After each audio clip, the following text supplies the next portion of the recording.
Nella 10ª giornata del girone B di eccellenza il Milazzo mette in campo cuore, carattere e nervi saldi contro un'Enna Maidoma sostenuta dai tifosi giallo-verdi presenti nell'impianto mamertino. I rossoblù resistono, rilanciano e colpiscono proprio quando tutto sembrava finito. Due fiammate nei minuti di recupero consegnano alla squadra di mister Catalano una vittoria pesantissima che vale oro nella corsa salvezza. E dire che per i padroni di casa l'avvio è tutto fuorché semplice. Dopo appena 8 minuti mister Catalano è costretto a rinunciare a Dall'Oglio, out per infortunio, sostituito da Scolaro. Nonostante il cambio forzato il Milazzo alza subito i giri del motore, Dama ci prova dalla distanza, giunta su calcio piazzato, ma le conclusioni non trovano lo specchio. Lenna risponde al 38esimo, ci prova con Dadic che arma il destro e il pallone sibila al lato di un soffio. Ripresa decisamente più frizzante dove Lenna prova a prendere in mano il match già al 52esimo con l'incornata di Mbaye che sfiora la traversa. La risposta del Milazzo non tarda ad arrivare al 68esimo e Franchina a provarci di testa sugli sviluppi di un angolo, ma la mira è alta.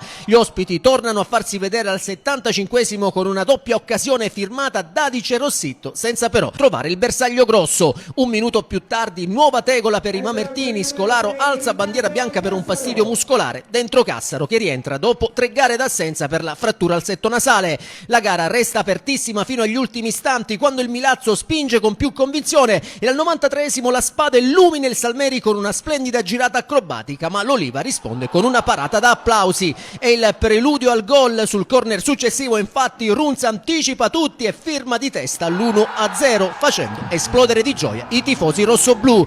Prima rete in campionato per il classe 2007 che si prende la scena nel momento più caldo del match. Lenna accusa il colpo e il Milazzo ne approfitta subito, così appena un giro di lancette più tardi Bosetti in aria controlla e con freddezza scarica un destro imparabile alle spalle di l'Oliva. E il 2-0 che chiude i giochi e manda i titoli di coda sul match. Anche per Bosetti si tratta della prima firma in maglia rossoblù. Finisce così un successo pesantissimo per il Milazzo che sale a 18 punti agganciando il 7° posto, -1 dalla zona playoff e a +5 dalla zona playout. Lenna invece resta ferma a 14 in 11ª posizione. Una vittoria sofferta arrivata nel finale ma che vale doppio per un Milazzo bravo a crederci fino alla fine.